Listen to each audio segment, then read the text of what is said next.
Good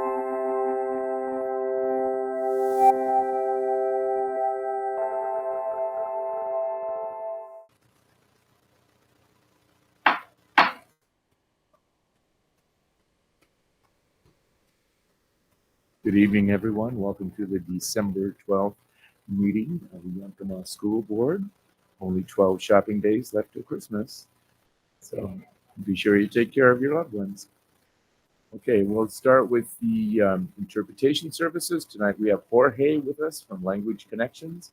If you need translation assistance in person, please check in with Jorge for a device. And Jorge, please translate this information for our audience. Thank you. Jorge Villaseñor, Language Connection. Si alguien necesita de la ayuda de un intérprete, tenemos el sistema disponible. Gracias. Gracias por tu ayuda. We provide live streaming for the meeting. The link can be found on our webpage under Board of Directors or by going directly to www.ysd7.org/board meetings. If you wish to make a public comment this evening, there are two options available for you. The first option is for commenting on agenda items only, and the second option, which comes toward the end of the meeting, is for all other topics. In order to speak tonight, you will need to sign two forms, a sign-in form and the guidelines form. You may obtain those forms at the table at the back and present those to Barb. If you're interested in watching past meetings, you may find them on our web page's YSD YouTube channel.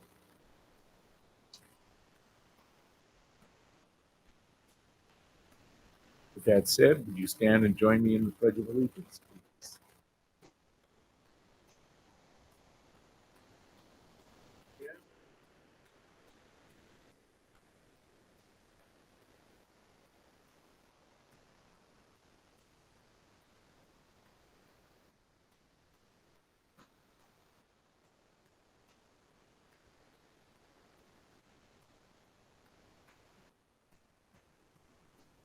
The word of the month is curious, marked by a desire to investigate and learn.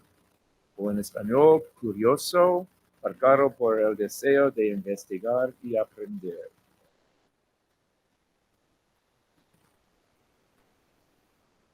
And now we have our land acknowledgement.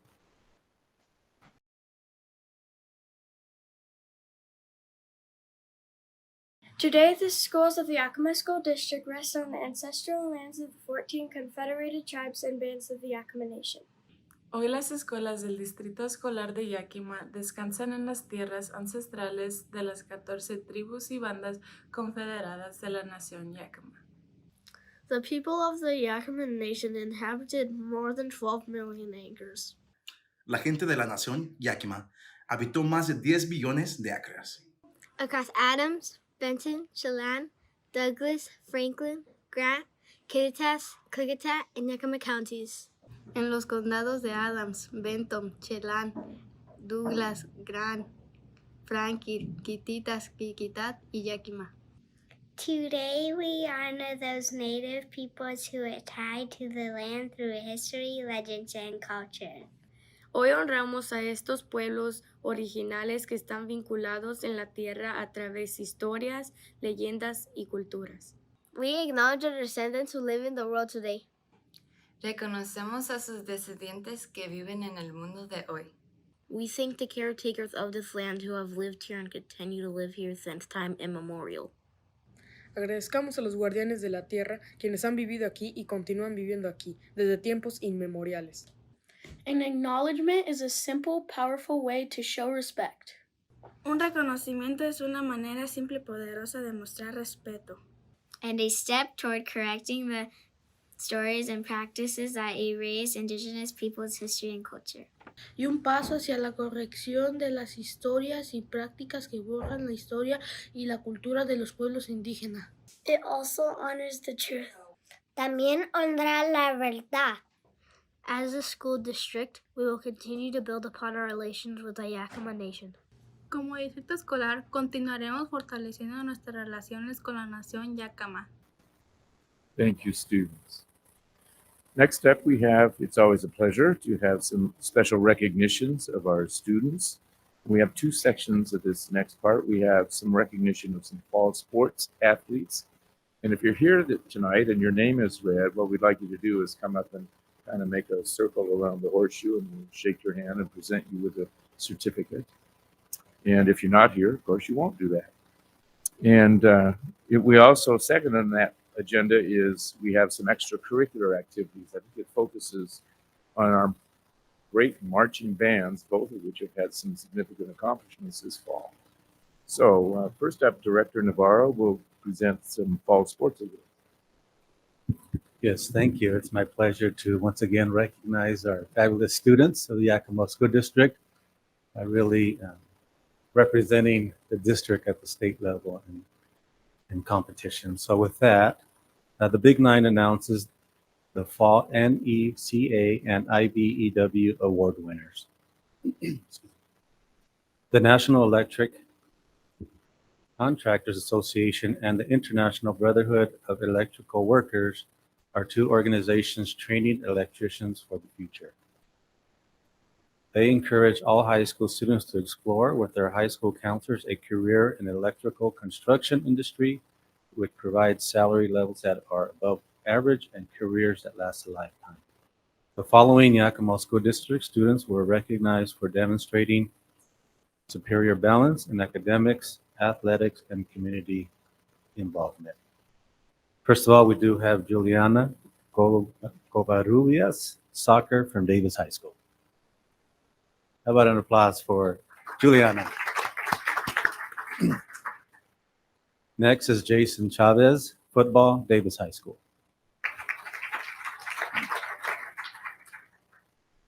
Next is Evangeline, is it Nur? Yes. Swimming, Eisenhower High School.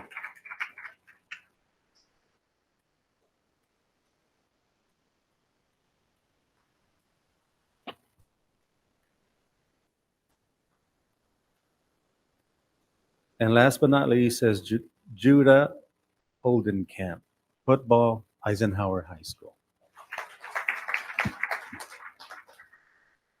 How about one more applause for our student athletes? I'll turn it back over to you, President.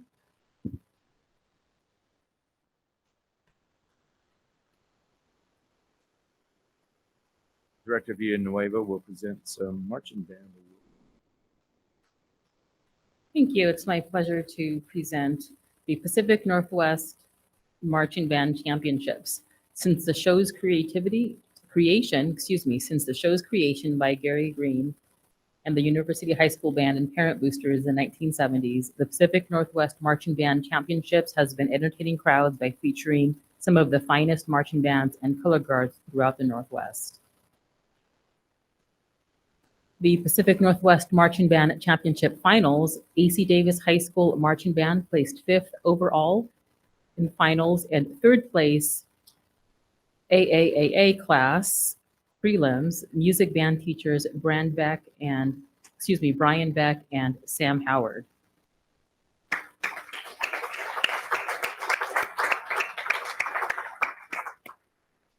And Eisenhower High School Marching Band placed 8th. Music band teachers are Jeremy Friess and Chloe Pierce.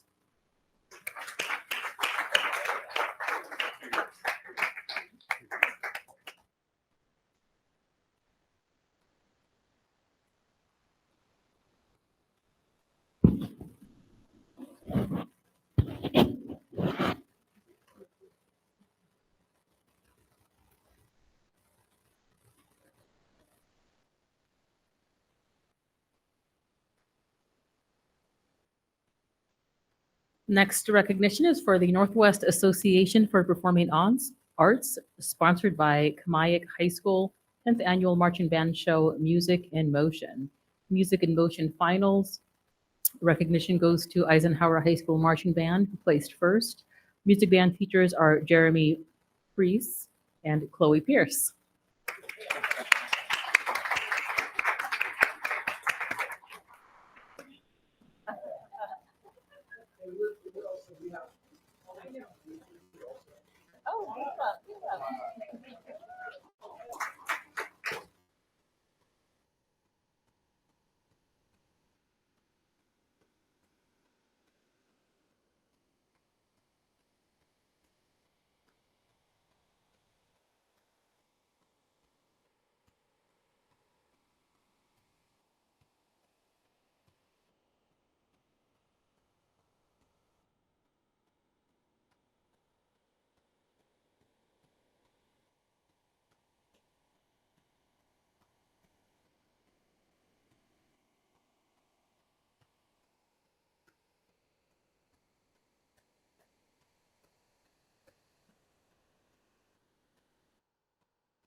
Our next recognition for the Northwest Association for Performing Arts Music and Motion Finals goes to AC Davis High School Marching Band, who placed second, open class prelims, high visual, and placed second overall finals, high general effect. Music band teachers are Brian Beck and Sam Howard.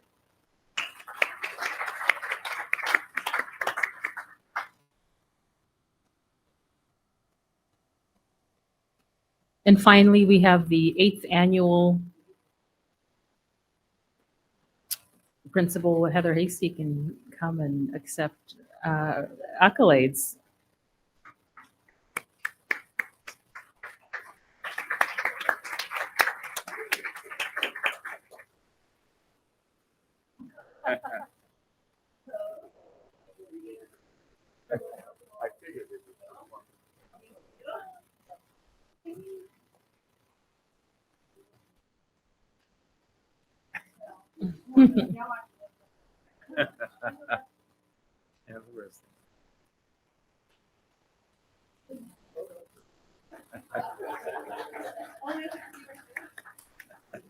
You might want to stay up here for a second, Heather. There's another.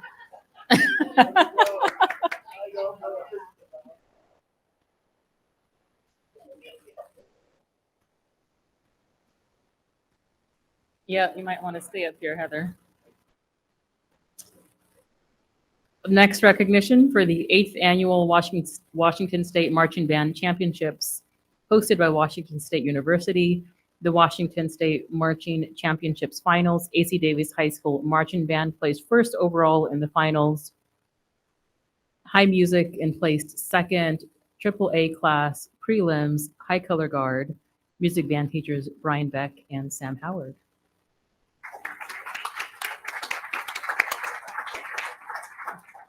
Air fist bump, how about that?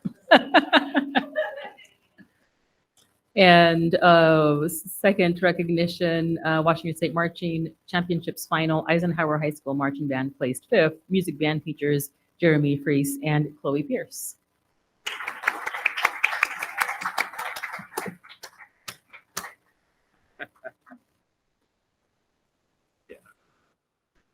Yeah, that's fine.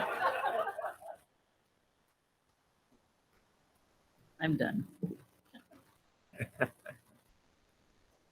And again, we're very pleased with the performance of our students in the friendly competition between both high schools. And I hope that keeps both programs going. I understand the numbers continue to rise in those programs. And you know, it takes a special director to rebuild a program and lure the kids in and get them going. So we're very pleased with what you're doing. Next up, we had a election this fall. The results of the election have been certified. So by law, we need to swear in 3 people tonight. Dr. Green, will you take care of that?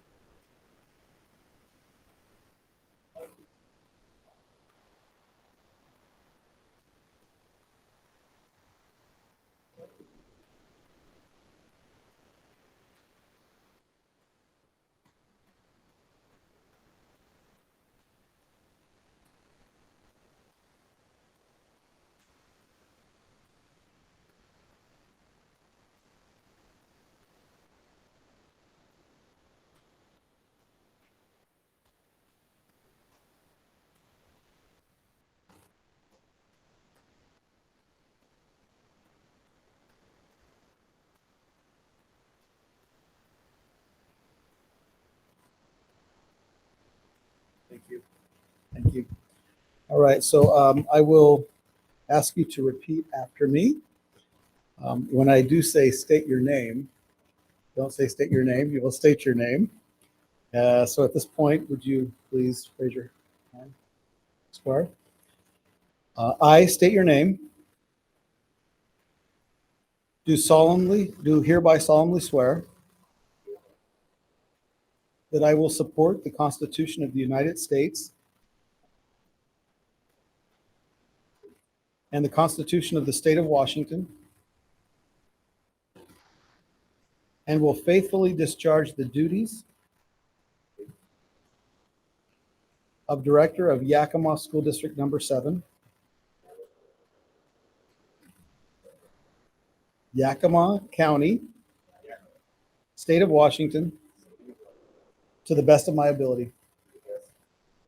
Congratulations.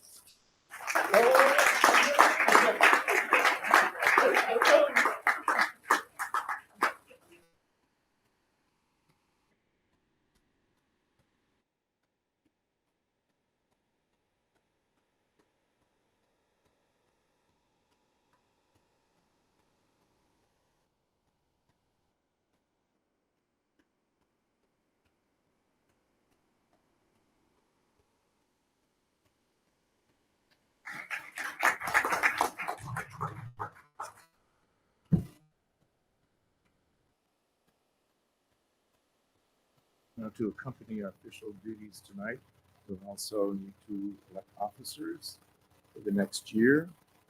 So there are 4 officer positions. There is president of the board, vice president of the board, office of the WIAA representative, and legislative representative. So nominations are now open for board president. I nominate Norm Walker for board president. Second. Are there any other nominations?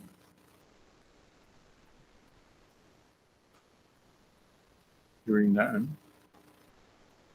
We need to call roll still. Okay, we'll call roll. Director Beckett, Aye. Director Rice, Aye. Director Navarro Jr., Aye. Vice President Villanueva. Aye. President Walker. Aye. Next up, we have office of board vice president. Nominations are open. I nominate Graciela Villanueva. Any other nomination? Okay, call the roll, please. Director Beckett. Oh, we need a second. Nomination. Second. Okay, now it's been nomination in a second. Okay. Can we call the roll, please? Director Beckett, Aye. Director Navarro Jr., Aye. Director Rice, Aye. Vice President Villanueva. Aye. President Walker. Aye. Next up, we seem to have difficulty filling this position, the WIAA representative. Are there nominations for WIAA representative?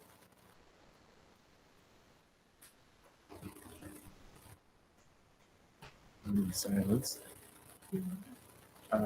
President Walker, I would volunteer if no one else wants to. Thank you. I nominate Ryan Beckett. Okay, Second. we have a nomination in a second for WIAA rep. Is there any other nominations? Are there any? Okay, call the roll, please. Director Beckett, Aye. Director Navarro Jr., Aye. Director Rice, Aye. Vice President Villanueva. Aye. President Walker. Aye.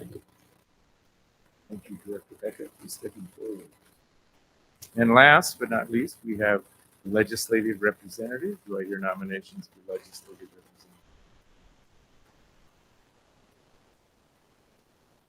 I nominate Martha Rice. Is there a second? Second. Are there any other nominations for legislative representative? Hearing none, will we call the roll, please?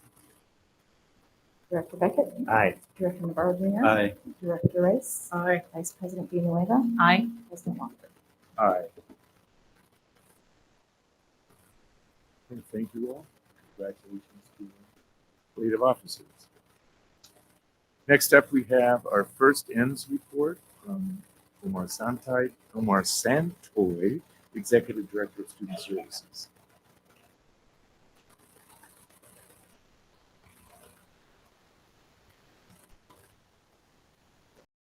All right.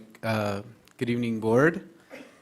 My name is Omar Santoy, Executive Director of Student Services, and I'm excited to be here with you. And really, I'm excited for Student Services to have the opportunity to report on END's report goal number 2.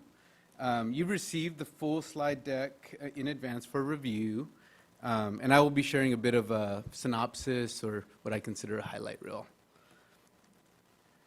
So our global end statement is found in policy 1000.1.0. As you know, the strategic plan outlines 5 aspirational goals for our students.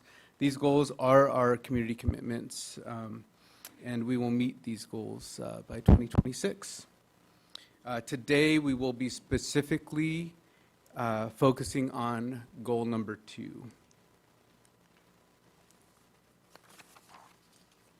So looking at goal number 2, we center on all students empowered, connected, supported, resilient, and engaged.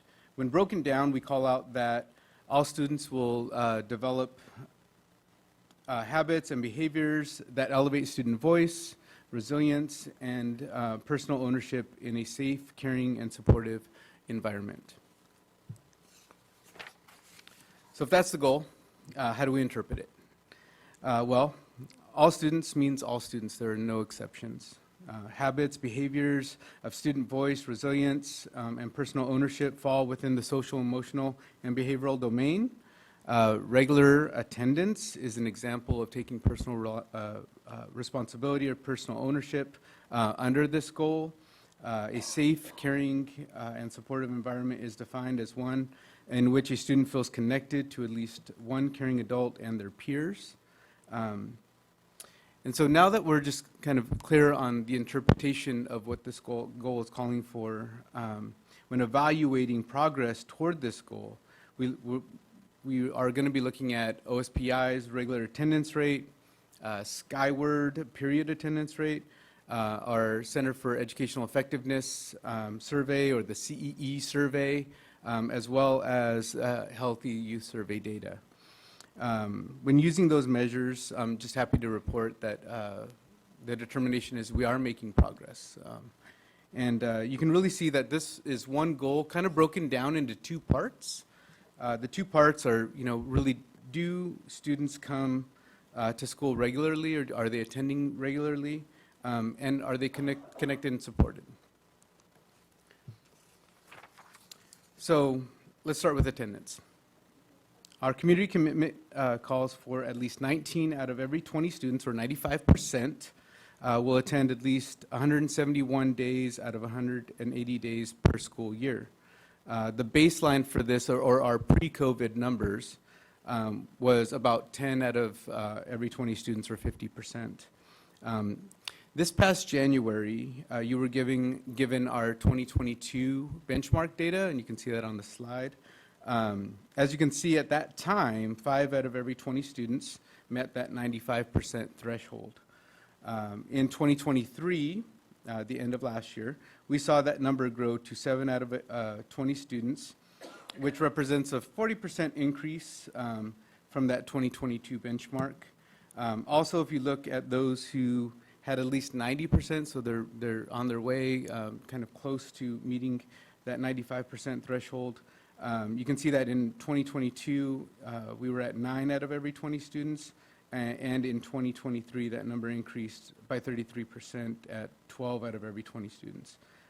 So we're seeing some movement in the right direction, some good growth. And before we continue, I really feel that the board should have a strong understanding of, or just a foundational knowledge of attendance and how we measure attendance. And since our department has taken leadership over attendance, this year we had to do some learning ourselves. And so there's just a couple things I'd like to call out. There are really 2 formulas or measurements that we feel in our department that it's important that you guys have some understanding, because this data is being brought before you constantly. One of those formulas is our OSPI regular attendance formula. And then you may see data in front of the board that is Skyward average daily attendance data. And when you look at OSPI's regular attendance data reported, and this is what is reported on our district report card on the OSPI website, this number reflects, really it's the students that are enrolled in our district 90 calendar days with less than 6 days absent during that period, and then no more than an average of 2 additional days for each additional 30 days that follow. And then you take that number and then you would divide it by the total number of students in our district that were enrolled at least 90 days, calendar days. Also in OSPI's formula, it calls for a full day absence really means missing 50% or more of a student's scheduled day. So in this formula, I really feel that it's important that the board understands this. In this formula, a student that misses a half day or more of school is counted as full day absent. And so this is, really foundational when you're looking at these numbers, because when you look at skyward average attendance rate and the OSPI calculation, you may see some discrepancy and you would want to know why. And so basically if a student misses a half day, they don't get credit for the half day that they were present under OSPI's formula. Also, it's important to just understand how the skyward average daily attendance is calculated. And so in that calculation, average percentage of periods attended by all students each day is really what it calls for. So every period counts. And even looking at every individual student's schedule counts. And so if just like any student were to miss a half day as reported to OSPI, they would have a full day absence. When you look at our skyward average daily attendance, they would actually get credit for those periods that they attended. And I just really feel that that's really important because you will see that discrepancy between the two numbers. It's important to keep in mind that schools are monitoring individual students. And so sometimes when we hear, hey, there's these metrics and there's these formulas that we're following and this data that we're looking at, I don't want to lose the fact that our schools and our district is really looking at individual students and our individual students coming in. We are monitoring that. We're providing intervention. We're working with families to address any kind of issues that are barriers to students coming to school. So let's look at some data. This chart shows OSPI's regular attendance rate, and that is the blue line represented on this graph. And the orange line represents Skyward's average daily attendance. The blue line should look very familiar, as this is the same data that was shown to you in January. And you can see the chart shows our pre-COVID numbers. We were hovering right at around 76%. Then we spiked at 85% during remote learning. And the reason for that spike is we were recording attendance very liberally during that time. So even if a student were to log in for a small portion of their day, they were counted full day present during remote learning. And then you can see that the numbers dropped when we came back to in-person learning in 2021, with our lowest being 2022 or our 21-22 school year. At 56.1. We don't get the most timely kind of data back from OSPI, but our office just received some preliminary numbers. So we're anticipating that number should be around 63%, which is definitely movement in the right direction from that 56% low. So, those numbers aren't finalized, but that's the preliminary numbers that we have available to us. And if you look at the orange line represents our daily average attendance rate, and that is by period. And you can see that we've been making progress with that data during the 2021 school year at 85%. Last year, we're hovering right around 88%, and year to date, we're sitting at 90%. Superintendent Green has been sending out updated data to all of our buildings every 2 weeks, because this is a focus.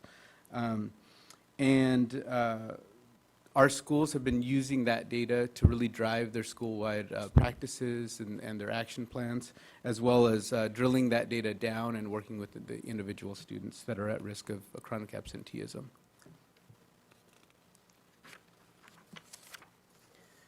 So when we assess kind of the second part of our goal, we focus more on students being connected and supported within our district.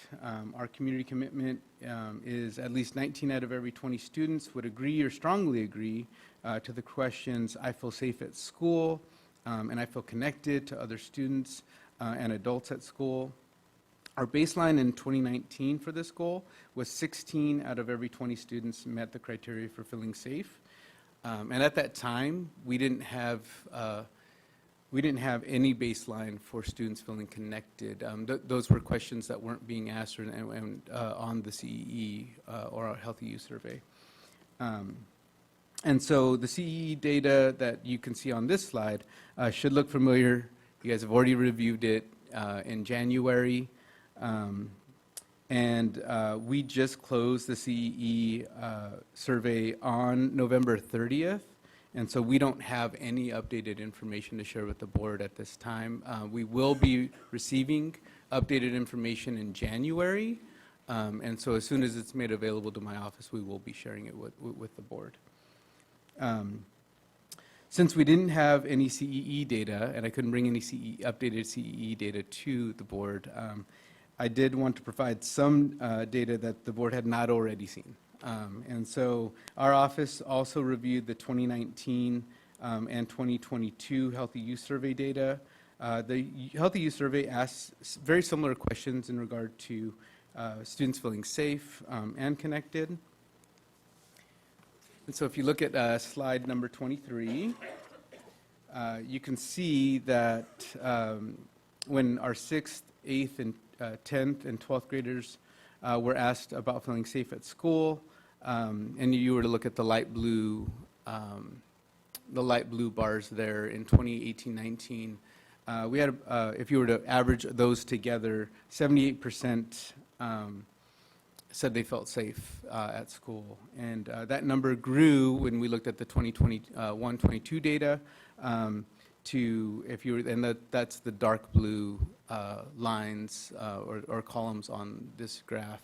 And that number grew to just over 81, showing some improvement there. And our Healthy Youth Survey was administered in October of this year, and those results won't be made available till spring 2024 to the district.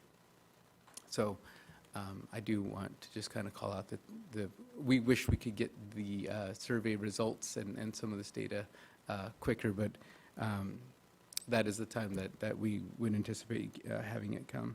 If you look on slide 24, the Healthy Youth Survey asks students about having at least one person at school who would help them if they needed it. And in 2019, again, the light blue bars, 8th, 10th, and 12th graders, this was a question that was not asked of the 6th grade students. We were right at about 64% agreed, and that number grew to 68%, the dark blue columns in the graph in 21-22. So we also saw some improvement there. The Healthy Youth Survey, like I said, was administered in October, so we're really hoping to see significant gains in these areas. So as you can see, when considering attendance and student responses to surveys, we are seeing some evidence of continued growth in this area. Excuse me, Omar, has anybody else seen that? Is that in your presentation? Because I can't seem to find it on mine. The last one? Okay. I'm trying to catch up. You're trying to catch up with me? Yeah, it should be slide number 24 on the full deck, yeah. And with that, I would entertain any questions or comments. Do we have any questions for Omar? Yeah, Omar, thank you for putting this information together. It's neat to see the attendance data in particular and the progress that we're making there, and really both of the indicators that you have here. My question, and this might be a question for Trevor, with both of these goals, you've identified two different data sources for each goal. And my question is, what data source did we use when we initially established the goal? And is that documented somewhere so we're mindful about using the same data set as we move forward and we're not using whatever's higher at that moment? So for the second, if I'm working backwards, that was the information. If you can go, maybe go back to that slide if you would.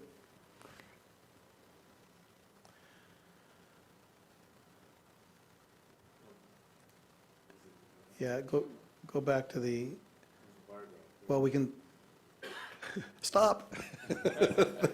Thank you.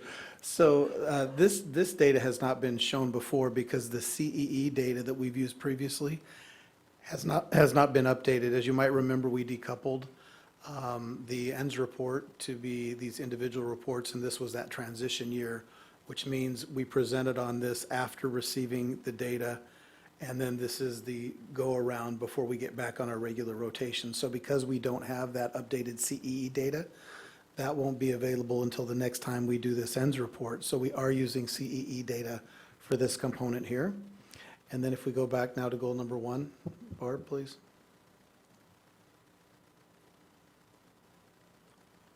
All the way to number 1, goal 1. What's that? Slide 5? Yeah, there you go.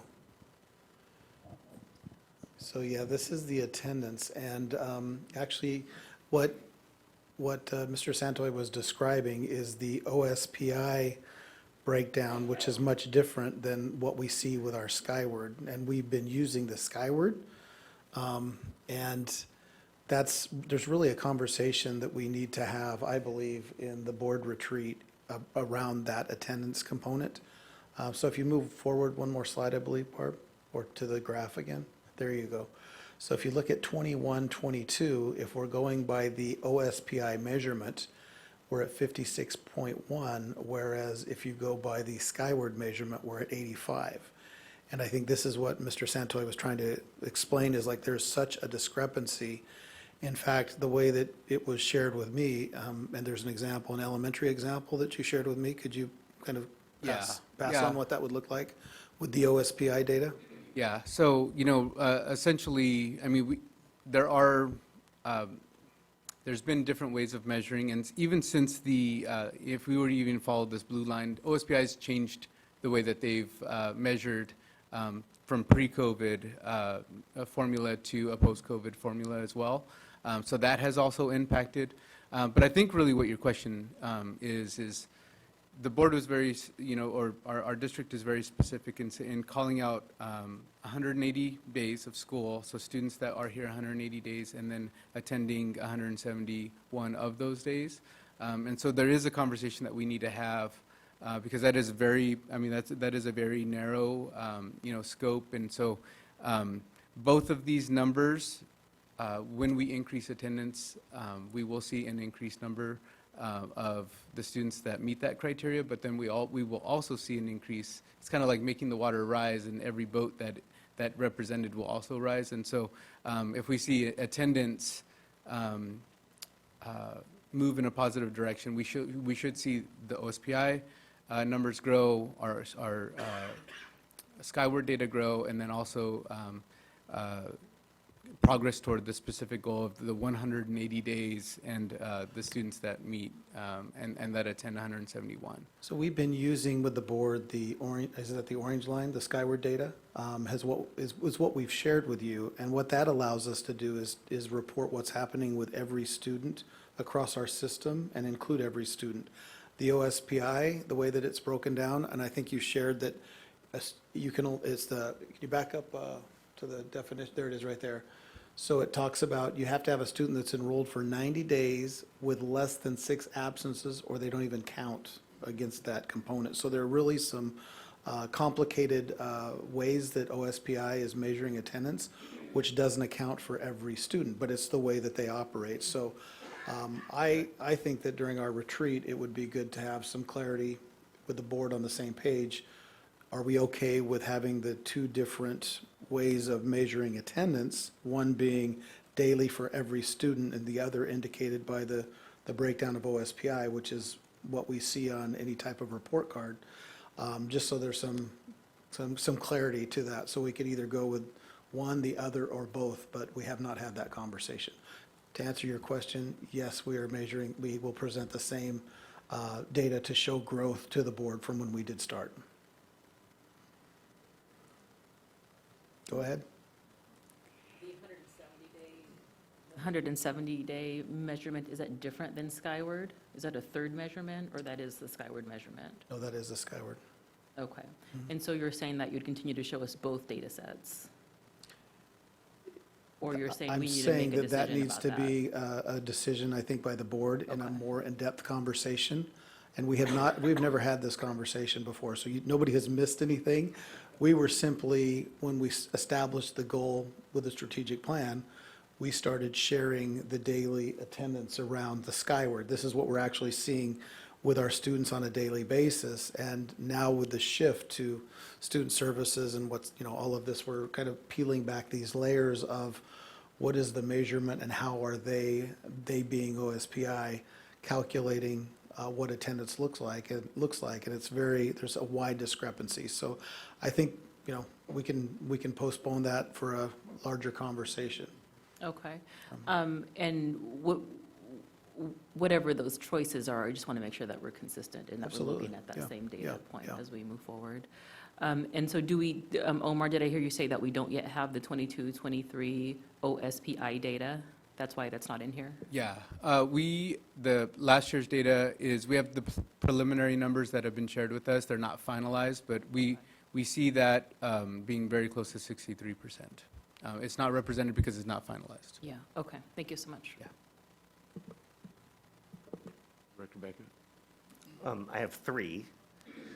They're all brief, surprisingly, and I'm not sure exactly who the best to answer all of them are, but bear with me for a second. Following up on Director Villanueva's question, if I look at the 2019 baseline, where we were at 16 of every 20 students, would that have been the attendance measurement from the OSPI measurement or from Skyward data? That would have been our version. That was of Skyward Skyward at the data, time? yeah. Okay, yeah. thank you. Yeah. Second question, the OSPI formula, I mean, I'm sure there's a reason for it, but it feels complicated. Has WASDA addressed that as a potential priority, so to speak? Okay, just curious. Omar, oh gosh, I moved it forward. If I go back to slide 12, goal number 2, the supportive learning environment response percentages here. The question, most students are respectful of others in this school. The elementary response number is seemingly terrifyingly low. Can you speak to that for us a little bit, please? Yeah, I would agree with you, Director Beckett, and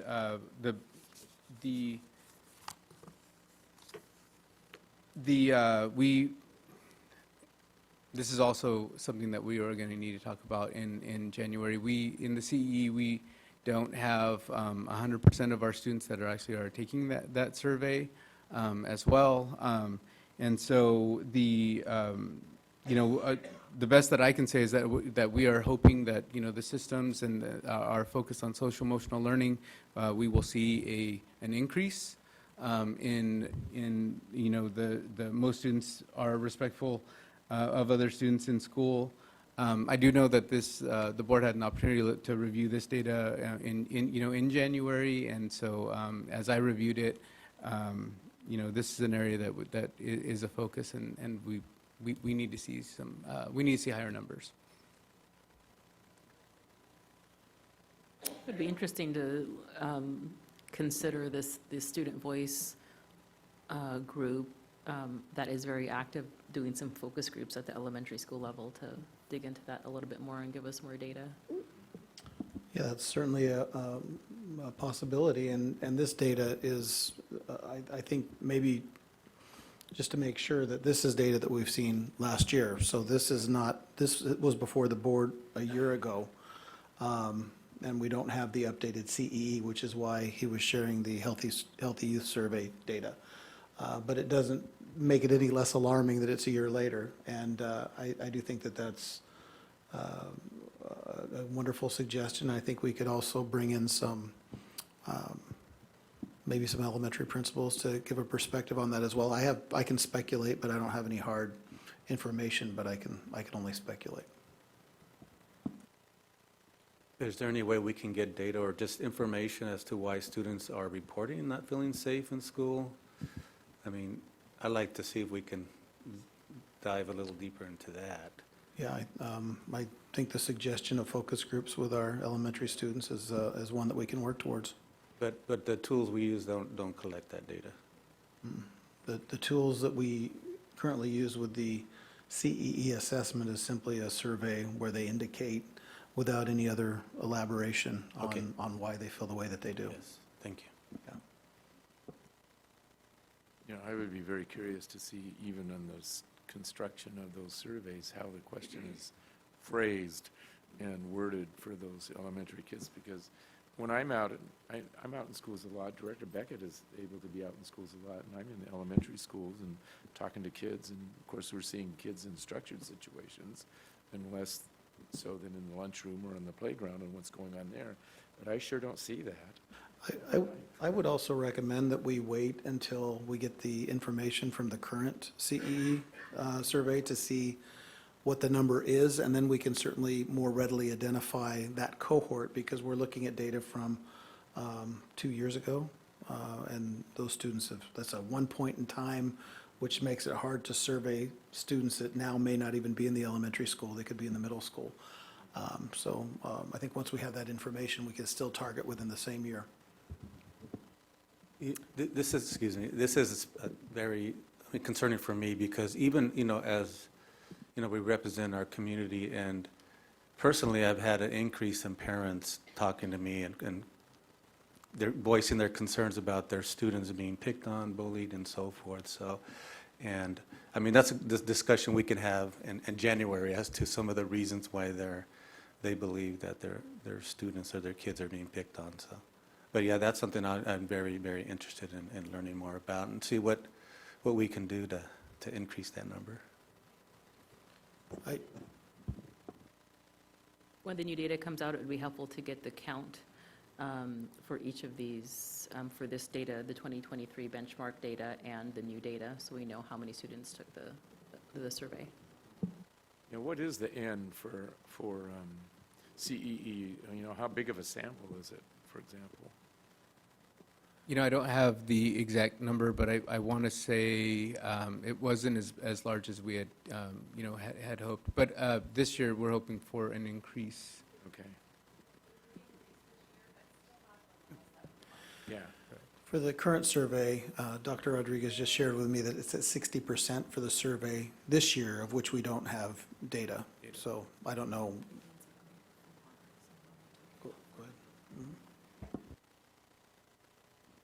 Yeah, just a reminder, this chart is from last year's administration, so we just closed doing this again. So I think it'll be helpful for the board once we have those reports back from Center for Educational Effectiveness. But we do track the number of students and the percentages of completion.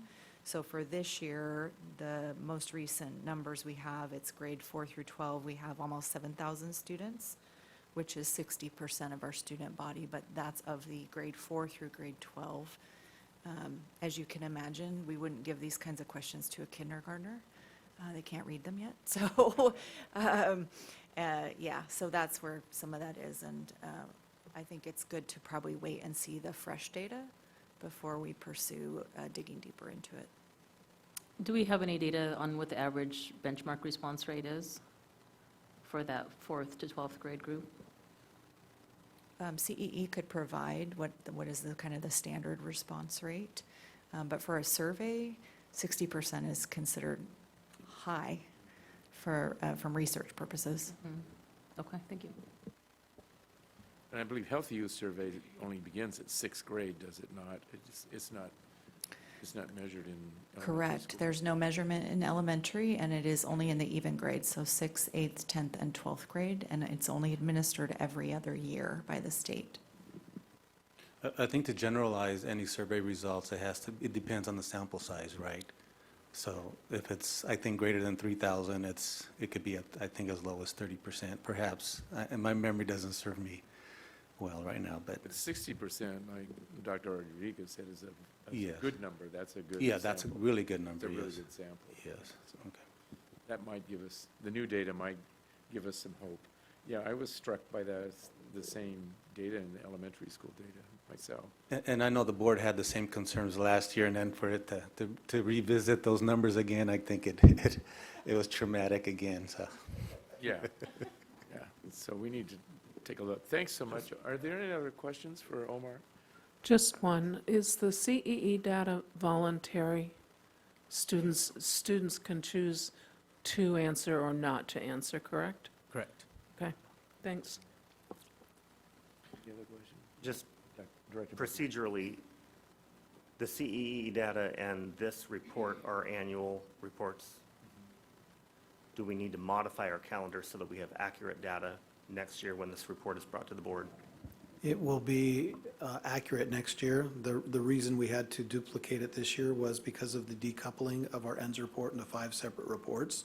And it didn't fall within the function of receiving the new data, but we had to make sure that it was to you before the end of the year. So this will be the only year that was off, and you're seeing the repetitive data. Thank you. Appreciate that. Thank you. Thank you. Thank you.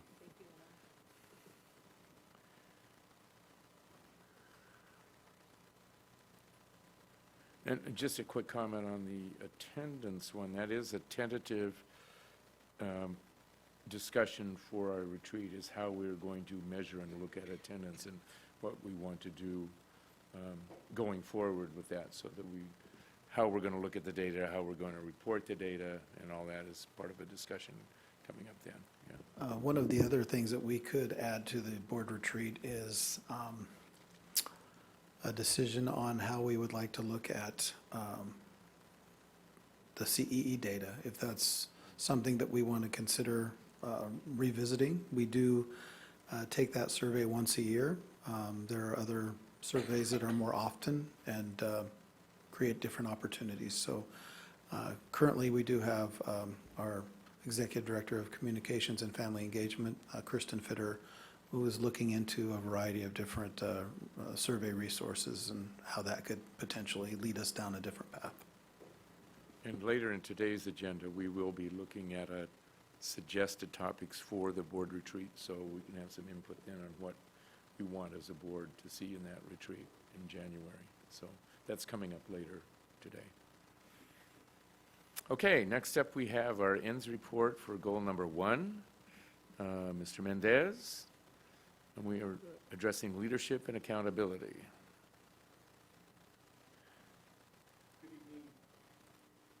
Good evening, Board President, members of the board, superintendents. My name is Hector Mendez, Executive Director of Leadership and Accountability. I have here the principal of Discovery Early Learning Center. He's going to introduce himself here shortly. We're here to share the ends report, goal number 1, which is the early years, developing a strong foundation. So that being said, I'm his cheerleader here for today, so take it away. Thank you, Mr. Mendez. He's going to massage my shoulders if I get stressed out up here. I'm Lucas Jager. I am the principal of Discovery Early Learning here for Yakima School District. Previously, I had 9 years of special ed director experience at a neighboring district. For 3.5 of that, I also was the state and federal director at the same time as well. So as a reminder, you have a full report in the board packet, and I'll be highlighting just a few of the slides this evening. It's my first time actually controlling the slides. In my previous district, they didn't give me that privilege, so you might have to bear with me.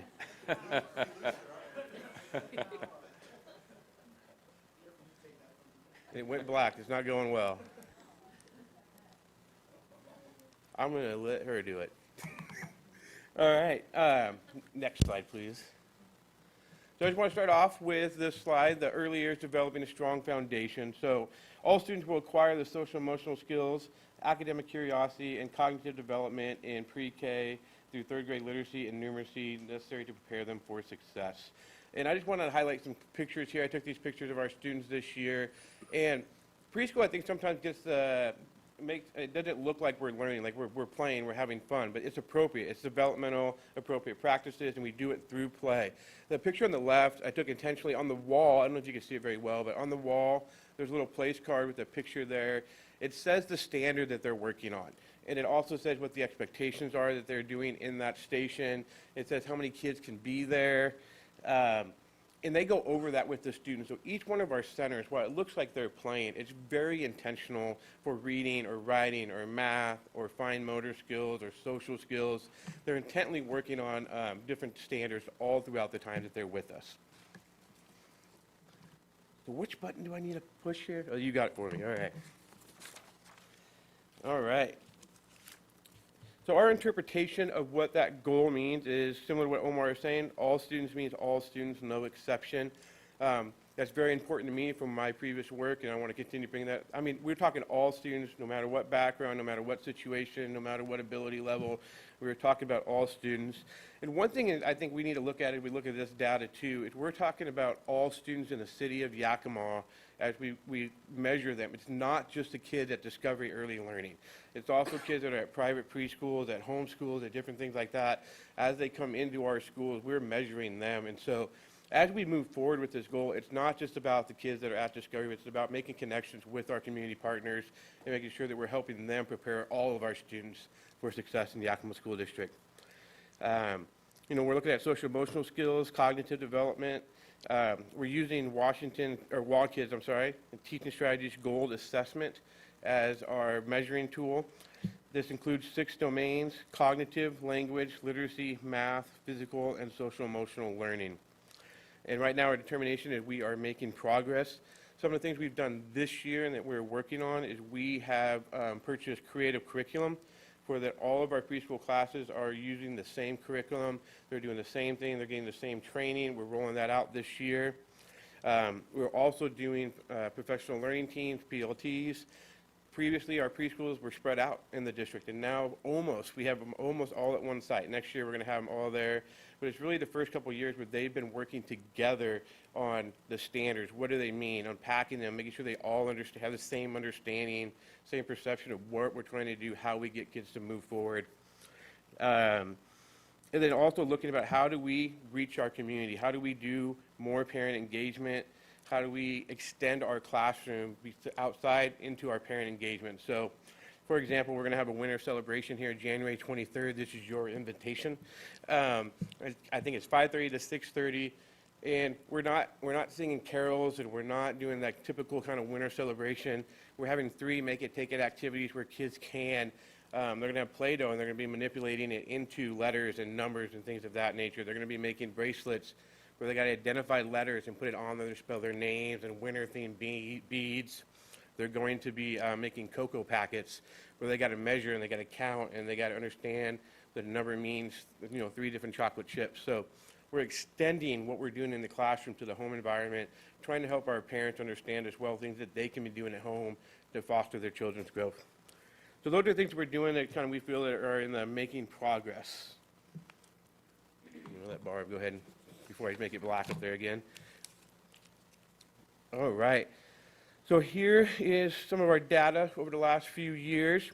And this data is, when we look at this, we're assessing students in their primary language. So we have 3 classrooms that are dual language, 100% in Spanish.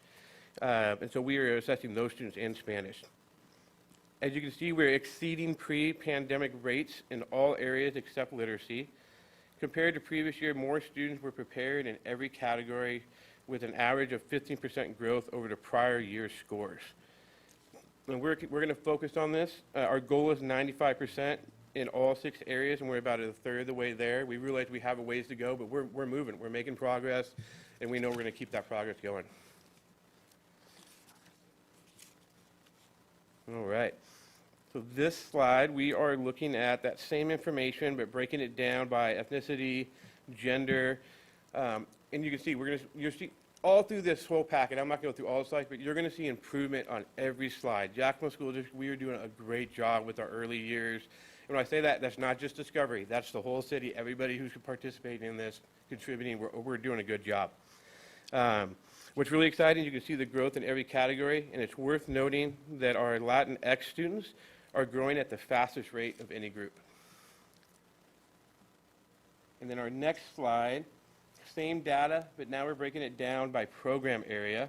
The first line shows percentage of students ready in all 6 areas for students in the program, and then compares it to students not in that program in the yellow row right below it. And while we still see growth in every program, category, subgroup, there's an opportunity for us to grow still. We still got work to do. We have a 10% disparity between students identified as multilingual learners as compared to those who are not, 11% disparity for low-income students, and a 4% disparity for students who receive special education services. As I've been saying, we believe we're on the right track. Some of the things that we're doing this year that we believe will positively affect our student readiness is what I talked about with parent engagement. I have some big plans of things I want to do this year and next year to really partner with our community. I think that's going to be a big tool for us. The PLT and the commitment by this district into that has been huge as our teachers work together, collaborate, improve their practices. It just all helps our students learn better. And then I got to talk about 9 years special ed director. I'm all about inclusion. And we're having those kind of conversations in our preschool. It's not just talking about kids with disability. We're talking about inclusion in all areas. But what are we doing to remove barriers? What are barriers that are there? We're just having right now those conversations so that our teachers can start be thinking about that. And that, all the data, all the research shows the more inclusive you can be, the better your students are going to have for their outcome. I believe I am done at that point. Any questions?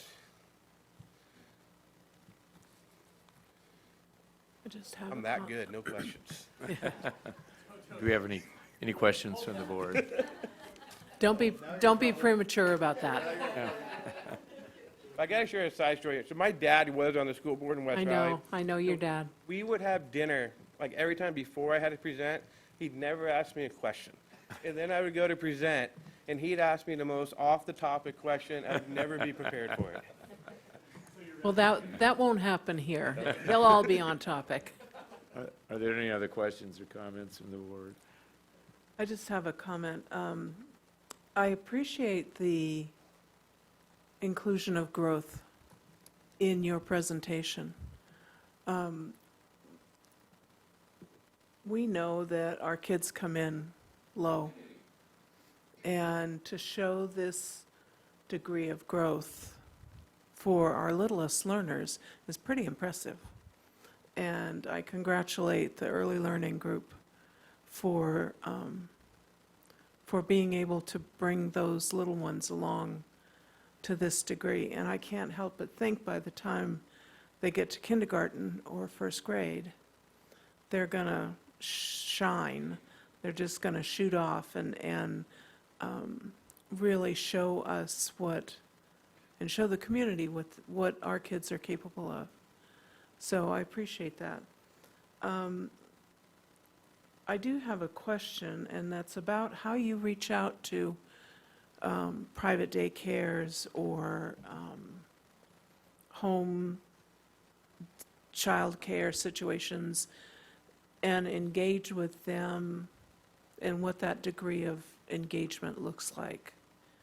Yeah. So I was fortunate in, I got to see a good example in my previous district of some foundational things to do. So I've also found out ESD keeps a list of private providers in the Yakima area. So I'm going to get that list from them when we're ready.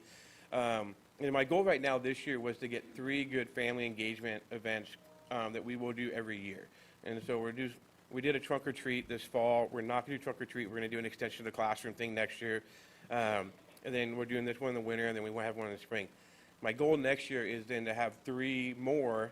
So we'll do those 3, and then another 3 that are community-based as far as connecting with those private providers, sending out invitations, calling them, inviting them in, and doing like a training. having our people, maybe bring some people from the ESD, maybe even have some of those private providers come in and provide some kind of training about how to work with our students sorry, I'm my special ed director there, our preschool students. And so that we are as a team, this whole city, working together to build up our capacity, making sure that we're on the same page.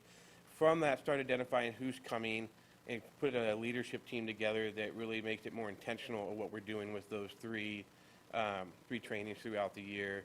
So there are some things I want to do. One thing I want to do this year, I'm working with a group in our district that already does like a resource fair in the spring.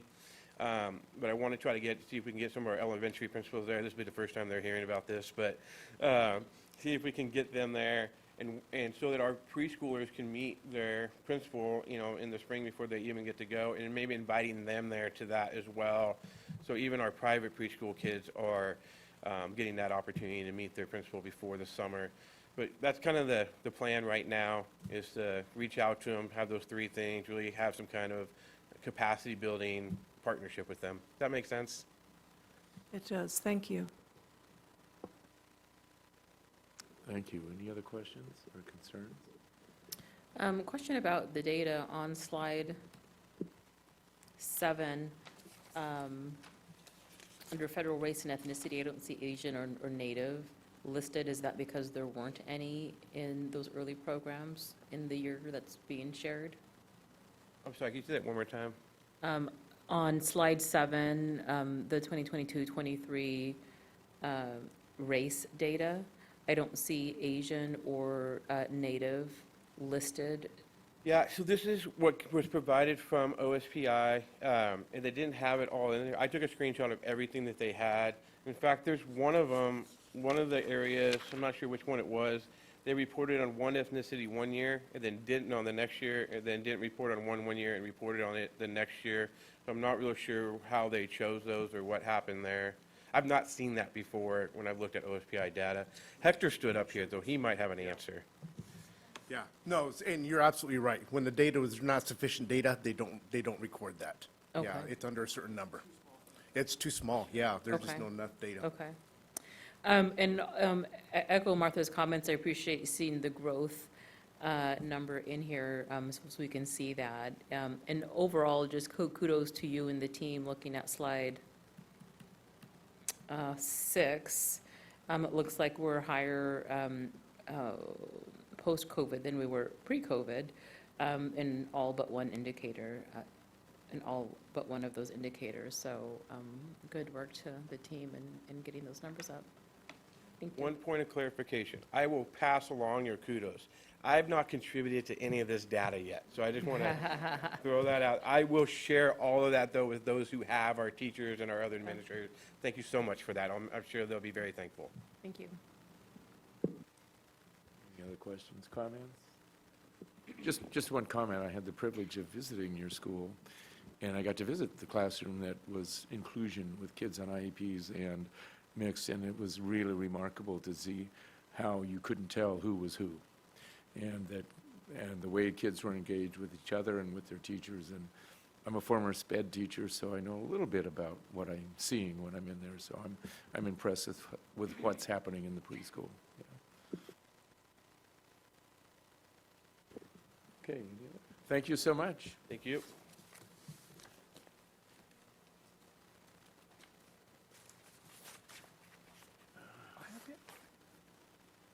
Okay. We are now to the updates portion of our agenda. Do we have any updates from members of the board? We do have the WASA SCR, so it's our regional branch of WASA, the Superintendent's Association. Right. We have a legislative dinner tomorrow night with our legislators, so I don't know. I think I may be the only board member attending. I believe so. Do we know how many of the legislators are going to be there? No, not yet. Okay. Well, hopefully we'll have company. Thank you. Thank you for representing us there. And I believe Dr. Green will be there as well. So, Okay, and that leads us to any other updates from board members? Okay. Dr. Green. Thank you, President Walker, members of the board. Information to share with you this day. There's an attached item, which is the 2024 Levy Informational Town Hall event flyer, which is also listed below in the calendar updates, but I wanted you to be able to see the full color flyer that is going out. There are dates that are set aside from December 18th, January 11th, January 25th, and February 8th in English and in Spanish. So you are invited to attend any of those, and as I mentioned, those will be included in the calendar, and you can sign up with Barb. Other information for you this evening. OSPI has reached out and actually invited me to participate in their AI, Artificial Intelligence Advisory Council. So I will be contributing to that process over the next several months, if not longer. In addition, congratulations, I think, is in order to Director Beckett, our representative of WIAA. In your first day here, we've already secured the 1A, 1B, and 2B state championships at Zeffel Stadium, so I don't know what you're going to do for an encore. Good job, Brian. I mentioned this because I've also been included on the WIAA Superintendent's Advisory Committee as a member, and I attended my first meeting last night and was able to review the changes that are proposed across the state regarding athletics, and then we'll give a superintendent voice, a team of about 13 to 15, to give feedback on the proposed changes. So you and I can sit at a football game and talk about all the wonderful things about athletics and whatnot, or track meet, or swim meet, or any other component. Other updates that I have for you, and we're going to forego walking through where I've been this week, but that certainly is attached. But I would rather spend some of this time giving you an update through my colleague here to the left, Mr. Murrieta, on the Davis Auditorium progress and the Early Learning Center. So I would like to turn the remainder of the time over to him, and then I will go ahead and conclude. Thank you. Picture's worth 1,000 words. This is currently what Davis Auditorium looks like inside. As you can see, all of the seats have been installed. We are in the final stages of the upgrade. I am so reluctant to say this, and I'm sorry. I am told we are on track to be finished in the next quarter. But this project is already 15 months overdue. So please don't make me hold my breath or bet the family farm, because I don't want to be out on the street. It looks absolutely beautiful and stunning. That is from on stage, looking out into the auditorium. This is the wooden ceiling tiles and the original light fixtures that were able to be restored and upgraded. I hate to just leave you with a little bit of a teaser. I did do a walkthrough yesterday. It is absolutely gorgeous, but in the last few months, it also looks like very little is being done as they're finishing the finishing touches. And so I've gotten excited as I've able to see things progress, and now as they are just doing those finishing touches, I'm hoping with quite a bit of excitement to be able to say that we will be done soon. I think that it will be the crown jewel. It's beautiful. Quick question, are these update slides in our board docs? So someone can go online and take a look? Okay, well, that's a picture. Yeah, okay, great. Yeah. Thank you. Next, this is the Discovery Early Learning Center 2 days ago. And you could see, how muddy it is from the parking lot. But this is this morning, as 3 units were assembled. We actually have 5 finished today, and we should be done with this sometime next week as far as the assembly of the buildings. And once that is done, then they will do the finished work on the outside with the siding and the roofing. But for all intents and purposes, as of next week, the building will be installed. We ran into problems with the weather.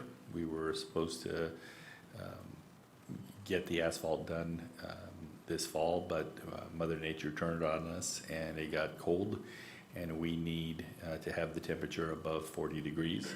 So we will not be complete with this project until the asphalt is poured, laid, and all the permitting is complete.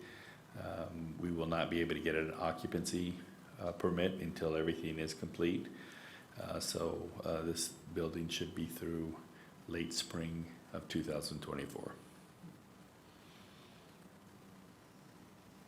Thank you. Are there any questions for Mr. Murrieta or for me? Can you give us just a brief description of what's going to be in that building at the Early Learning Center? Yes, an additional 8 classrooms, a kitchen facility, restrooms, and some office spaces. This will allow us to bring all of the early learning into one campus.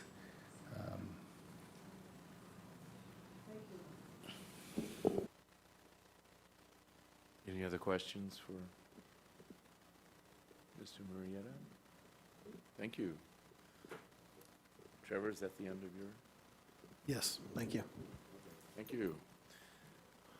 Next up, we have Mr. Cooper with our Good evening, everybody. monthly.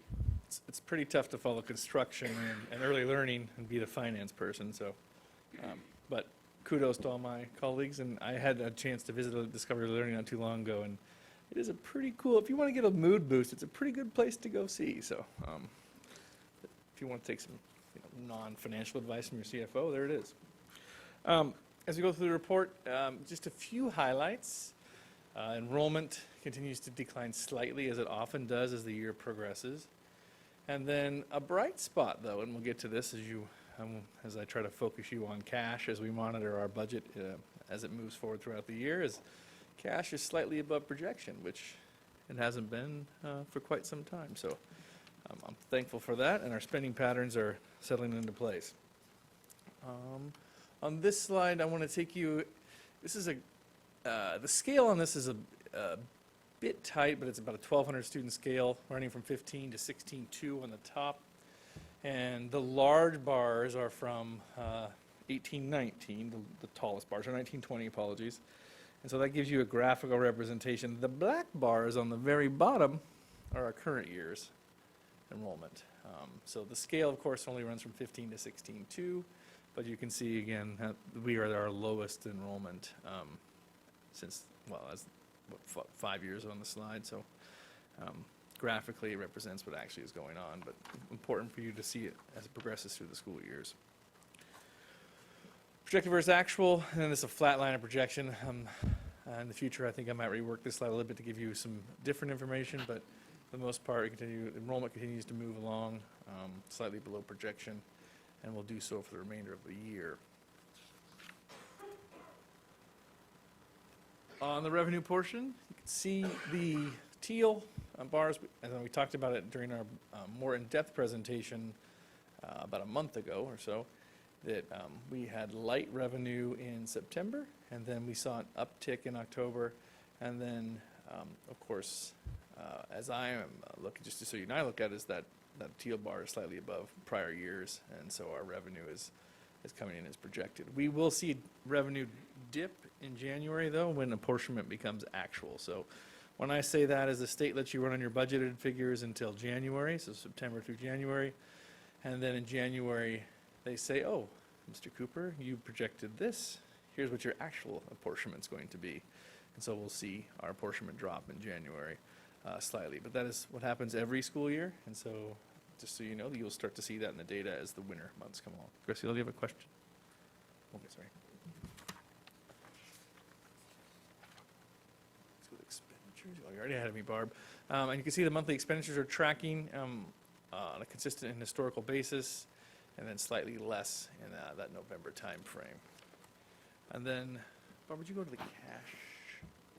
Okay, this is always, though it's simply a few jagged lines on a page, this of course is our cash flow, both projected and actual throughout the fiscal year.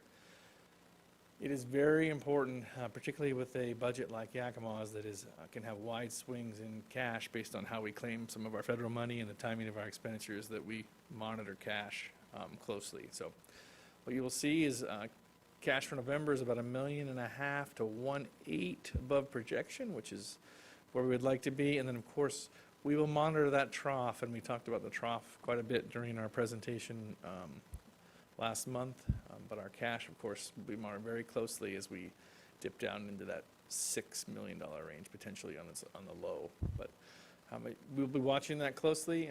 As for now, our spending patterns are keeping our cash very close to projection, which is where we need to be as we tighten up and change our spending patterns next fiscal year. Material supplies and operating costs, also known as MSOCs, or for those of us that are old enough, that we call them NERCs, non-employee related costs. These are worthwhile to trend, but can be volatile depending upon when we make large purchases. For example, when a curriculum adoption occurs, or when we're paying a running start payment. And also that can move your MSOCs up because it's non-personnel costs. But again, those are trending on the average very close to our historical patterns. Our ESSER funds. So all our ESSER funds except 100, what is our total balance? Sorry, apologies. I thought we had only 100. Oh, the balance at the top. We have 142,000 in total that's unencumbered or unexpended. And that will round out the total amount of our ESSER funds provided by the federal government during the pandemic stretch. And again, we've used those on significant one-time purchases. Part of that Davis Auditorium, those ESSER funds helped that, and then of course the Early Learning Center. And then we've talked quite a bit about the curriculum purchases that have also been buoyed our curriculum, our instruction, moved it forward probably faster than it would have without injections of one-time funding. So other than that, I don't have much more on the monthly financial report. Of course, I want to thank you for your continued engagement, and as we move forward the year, our conversations, of course, will get more and more intense as we move towards the new year in the spring. But I'll be here at the podium with you the whole time, and we'll do this all out in the open. And, hang in there. And if you have any questions, as always, please let me know or Trevor know, and he knows how to get a hold of me for sure. Any questions or comments for Mr. Cooper? Okay. Thank you so much for a thorough but simple report, understandable report. Okay, next up we have calendar updates and future agenda topics. I think we mentioned before, there's a variety of programs available to you if you want some free and rewarding entertainments. There are some athletic events and district-wide events. Dr. Green has already mentioned the levy informational town hall events. You might want to note and put in an appearance at one or two of those if possible. And then we have possible agenda items for the board retreat. Do we have that document to bring up? It's attached. Oh, there it is. Okay. I hadn't scrolled down that far. So you can see that document is attached as a working draft. You might want to take a quick read through that. Dr. Green, did you want to comment on any of these? Yes, I'll take you through briefly. We would like to offer a budget update, current status, by the time we meet on January 8th, along with a review of the proclamations that we currently do acknowledge throughout the course of the year, which would be a shorter conversation. We would then engage in some policy review that does need to take place according to some deadlines. And then address the component of, that was brought forward by Director Navarro. So this is a question for Director Navarro, item number 4. In our meeting on 11/14/23, not 24 of this year, the statement was made that there are many whys associated with the pandemic, and we need to have a why conversation and how enrollment decline impacts board policies. So if that is still a topic to discuss, we would allot time. I've also attached a pre-read that will go out, which does detail some of the study, or at least one study out there through the University of Stanford on 21 states on where students are going at a time of reduced enrollment. So that is, I do require some direction on number 4, if that's a desired topic still. We would have 2 conversations about definitions, one of attendance.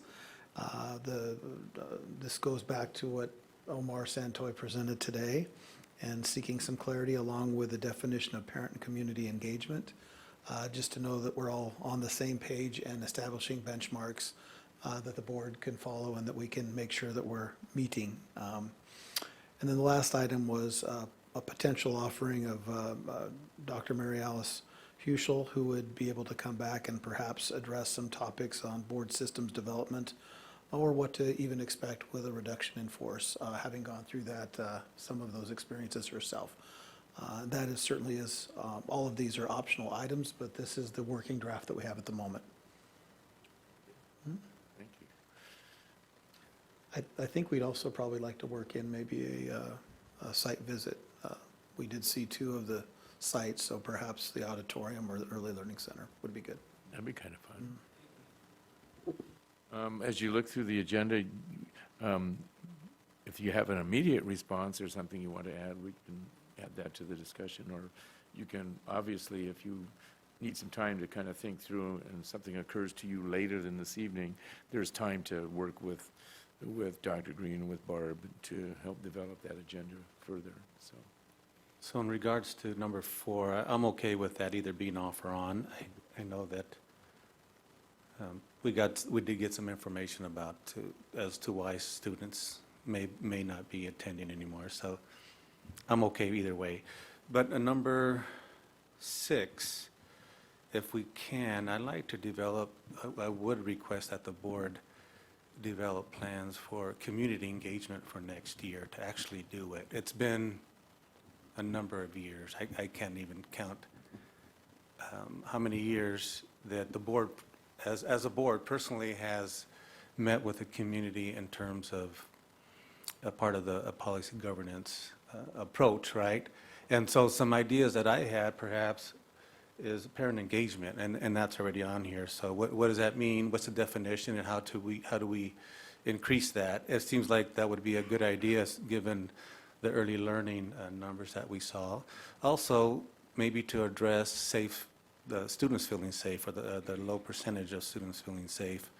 That could be another discussion we could have with our parents and families, and then perhaps the budget, since Jake has given, he warns us every time he speaks about the incoming artillery, right?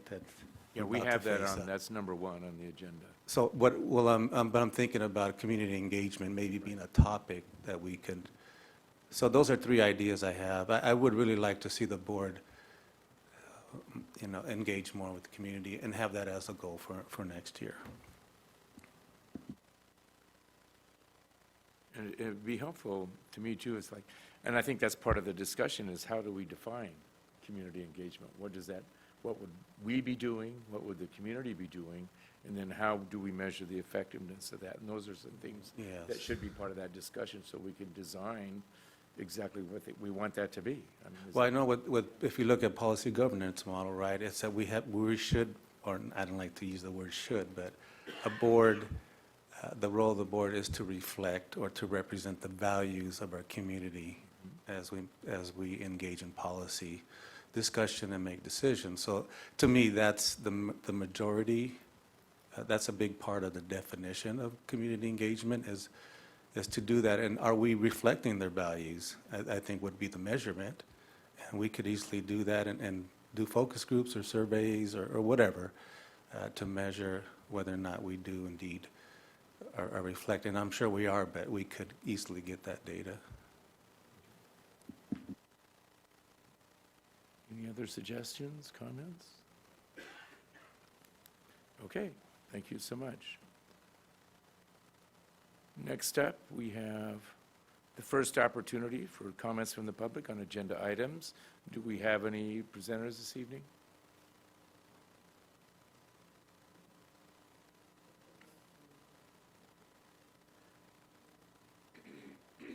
No, okay. Next up, we have the consent agenda.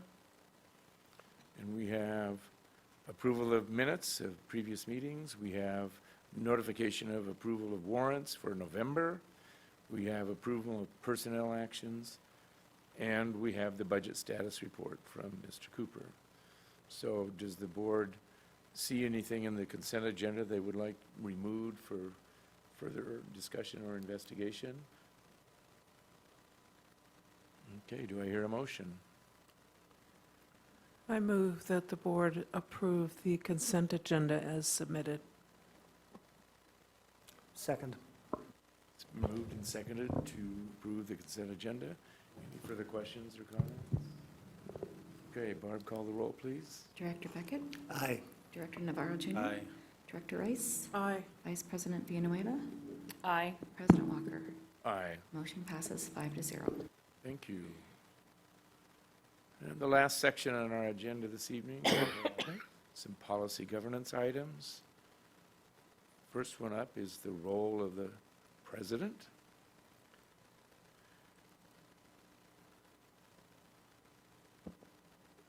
I can take that one. The board president's role provides leadership to the board, ensures the integrity of the board's process, exercises interpretive responsibilities, and serves as the board's official spokesperson. The board president's job is to assure that the board's conduct is consistent with its own rules.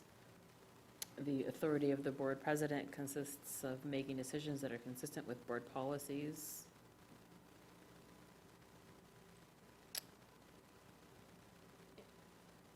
And other duties as assigned. And the vice president presides at board meetings in the absence of the president. And other duties as assigned. And are there any immediate recommendations for changes or additions to that policy? Okay, then I think we'll send that out for the survey. Next up, we have board members' code of conduct. Do we have a volunteer to briefly review that? I can do that. The Board of Directors commits itself and its members to ethical, businesslike, and lawful conduct, including proper use of authority and appropriate decorum. It has the right to expect adherence to this code of conduct. The board is mindful that actions of board members, even outside of official board business, reflect on the board and the district as a whole. And then we have a list of,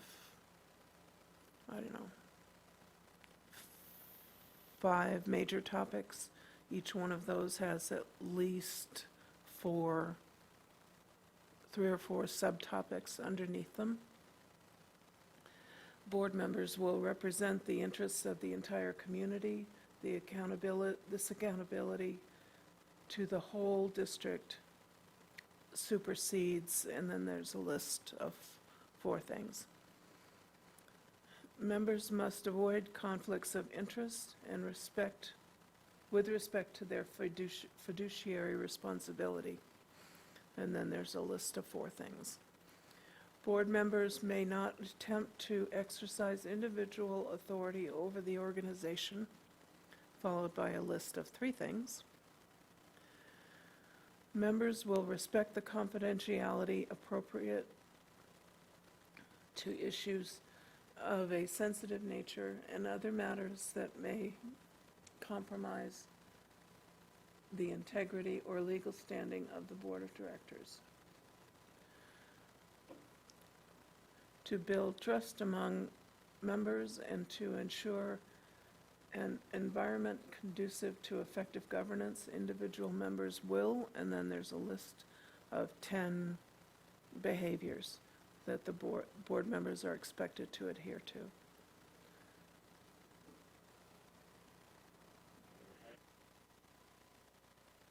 Having had the opportunity to preview the document, are there any suggestions for additions to the board member conduct policy, or deletions, or edits?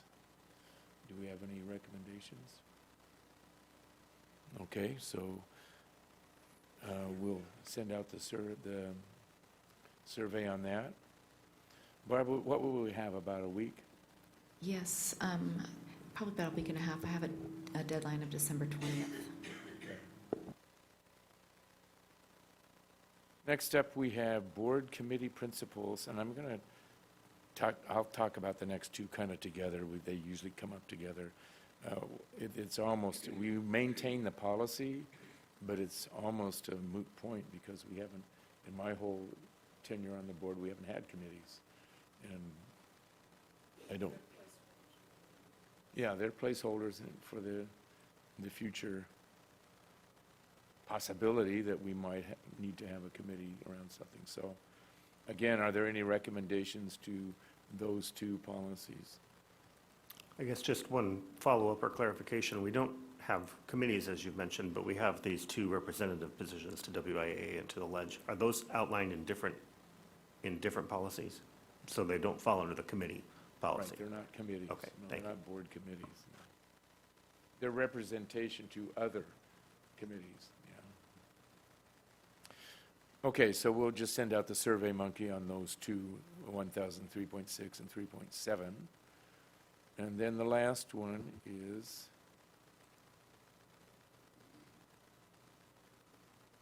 follow-up. Oh, this is the follow-up for the previous Survey Monkey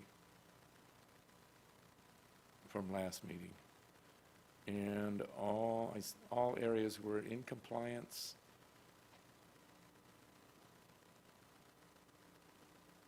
Did we have all 5 board members respond? I believe so. And all agreed we were in compliance. So do I hear a motion? I move adoption of the monitoring report for 1000.2.3, financial conditions and activities. Do I hear a second? Second. It's been moved and seconded to approve the monitoring report for policy 1000.2.3. Any further question or discussion? Okay, Barb, call the roll, please. Director Beckett? Aye. Director Navarro Jr.? Aye. Director Rice? Aye. Vice President Villanueva? Aye. President Walker? Aye. Motion passes 5-0. Okay, and as I understand, there is no need for executive session this evening? There is no need. Okay. Any other comments or? President Walker, I do have a request. Is it possible to get notification once the monthly discipline report has been uploaded? I'd like to perhaps get an email or a notification, just so I can review that.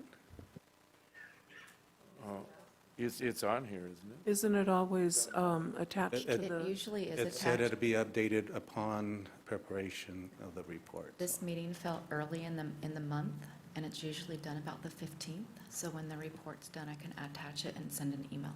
Yeah, I would just like a notification so I can Okay. go and take a look once it's ready.